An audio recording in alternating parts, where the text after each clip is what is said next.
Hi friends, இன்றைக்கான வீடியோவில் நம்ம எதை பற்றி பார்க்க போகிறோன்னா, என் கையில் இருக்கிறது வந்து பார்த்தீங்க அப்படின்னா P4 எல்இடி மாடியூல். இதில் வந்து பார்த்தீங்க அப்படின்னா 32 ரோஸ் 64 காலம்ஸ் வந்து இருக்கும். இந்த மாடியூலை யூஸ் பண்ணி நம்ம இன்றைக்கி என்ன பண்ண போகிறோம்னா, ட்ரெயின் டைம் டேபிள், அதாவது நம்மளோட ரயில்வே ஸ்டேஷனில் மேலே வந்து ட்ரெயின் எந்த டயத்துக்கு வரும்னு சொல்லிட்டு ஒரு நோட்டீஸ் போட்டிருக்கோம். அந்த நோட்டீஸ் கூட வந்து பார்த்தீங்கன்னா இதே மாதிரி இன்னொரு மாடியூல் வச்சு அடுத்து இப்போ இருக்க கரண்ட் டைப்லேருந்து அடுத்து வரக்கூடிய ஒரு 3 ட்ரெயின் டைமு, ட்ரெயின் நம்பர், அடுத்து வந்து ட்ரெயின் நேம், இதெல்லாம் வந்து டிஸ்பிளே பண்ணுற மாதிரி வைக்க போகிறோம். அதில் பிளாட்ஃபார்ம்னு சொல்லி ஒன்று இருக்கும். ஆனால் அந்த பிளாட்ஃபார்ம் நம்பர் வந்து நம்மளால் டிசைட் பண்ண முடியாது. நான் டிஃபால்ட்டாக வச்சுருக்கேன். ஸோ அதை எப்படி பண்ணலாம் அப்படின்றத பற்றி தான் டிஸ்கஸ் பண்ண போகிறோம். அதுக்கு முன்னாடி நான் இதை ஆல்ரெடி பண்ணிட்டேன். இதில் நான் ஃபேஸ் பண்ண ப்ராப்ளமும் வந்து பார்த்தீங்க அப்படின்னா அதிலே சொல்கிறேன். இது என்ன லாஜிக்கில் ஒர்க் ஆகுதுன்னு சொல்லிட்டு நான் இப்போ உங்களுக்கு எக்ஸ்பிளைன் பண்ணுறேன். ஸோ இது என்ன லாஜிக்கில் ஒர்க் ஆகும்னா, நம்ம யூஸ் பண்ணக்கூடிய மைக்ரோ கண்ட்ரோலர் வந்து பார்த்தீங்கன்னா ESP32. இந்த ESP32 வந்து பார்த்தீங்க அப்படின்னா நெட்டில் இருந்து நமக்கு ஏபிஐ வழியாக டேட்டாவை கேட் பண்ணும்.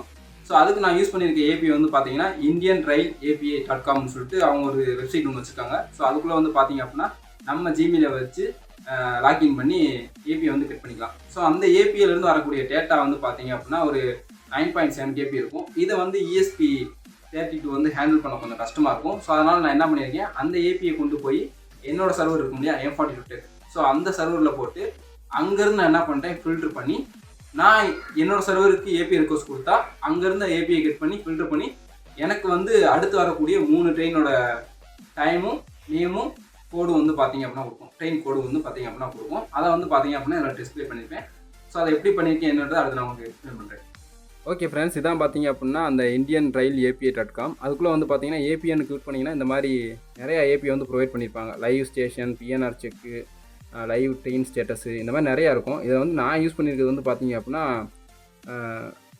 All train on station. So இந்த தான் வந்து நான் யூஸ் பண்ணியிருக்கேன். இதுதான் பார்த்தீங்க அப்படின்னா நம்ம ஸ்டேஷனோட கோடு கொடுத்தோம் அப்படின்னா, இப்போ எக்ஸாம்பிள் சொல்லணும் அப்படின்னா நான் வந்து விருதுநகர், ஸோ VPT அப்படின்னு சொல்லிட்டு நான் கோடு வந்து கொடுத்தேன் அப்படின்னா, இந்த டெமோவில் நல்லா தெரியும். ஸோ கொடுத்தேன் அப்படின்னா எனக்கு வந்து அந்த ஸ்டேஷன்லேருந்து என்னென்ன ட்ரெயின் போகுதுன்றது காமிக்கும். இங்கே வந்து நான் ஒன்றும் லாகின் பண்ணல. இதை நீங்கள் கொடுத்து பார்த்தாலும் இப்போ ஒர்க் ஆகாதுன்னு நினைக்கிறேன். சரி, அதனால் கொடுத்து பார்ப்போம்.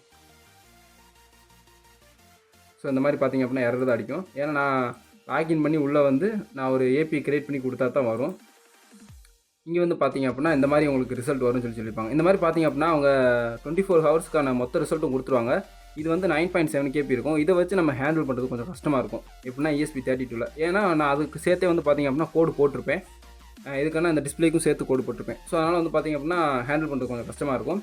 ஆனால் நான் என்ன பண்ணிட்டேன் அப்படின்னா இந்த ஏபிஐ வந்து என்னோட சர்வருக்கு அனுப்பி அந்த சர்வர்லேருந்து ஃபில்டர் பண்ணி அந்த சர்வரோட ஃபில்ட்ரேஷன்ஸ் எப்போ நடக்கணும்னா, நான் எப்போ ஏபிஐ ரிக்வஸ்ட் ESPலேருந்து கொடுக்குறேனோ அப்போ நடக்கிற மாதிரி பண்ணிட்டேன். ஸோ நான் எப்போ என்னோட சர்வருக்கு ஏபிஐ ரிக்வஸ்ட் கொடுக்குறேனோ அந்த ரிக்வஸ்ட் அதை வாங்கி இங்கேருந்து டேட்டாவை எடுத்து எனக்கு ஃபில்டர் பண்ணி திருப்பி அனுப்பும். இது 2 வேலை தான். இருந்தாலும் வந்துட்டு வரக்கூடிய டேட்டா வந்து பெருசாக இருக்கிறதுனால ஹேண்டில் பண்ணுறதுக்காக நான் அப்படி பண்ணிட்டேன். சரி, ஓகே. இப்போ உங்களுக்கு எந்த சைடில் வந்து நான் ஏபிஐ எடுத்துன்னு சொல்லிட்டேன், எப்படி நான் அதை ஹேண்டில் பண்ணுறேன்னு சொல்லிட்டேன். இப்போ வாங்க நான் இதோட ஃபால்ட்டை சொல்கிறேன். இங்கே இப்போ வந்து பார்த்தீங்க அப்படின்னா இங்கே ESP32 வந்து யூஸ் பண்ணியிருக்கேன். இந்த ESP32லேருந்து வந்து பார்த்தீங்க அப்படின்னா நான் என்னோடய டிஸ்பிளே வந்து வச்சுருக்கேன். 2 டிஸ்பிளே யூஸ் பண்ணியிருக்கேன். ஸோ ஃபஸ்ட்டு ஒன்று பார்த்தீங்க அப்படின்னா ட்ரெயினோட number, train name, time, platform number. இந்த பிளாட்ஃபார்ம் நம்பர் மட்டும் தான் டிஃபால்ட்டு. ஏன்னா நம்மளால் பிளாட்ஃபார்ம் நம்பரை வந்து ஃபெச் பண்ணி எடுக்க முடியாது. அது அப்பப்போ மாறும்.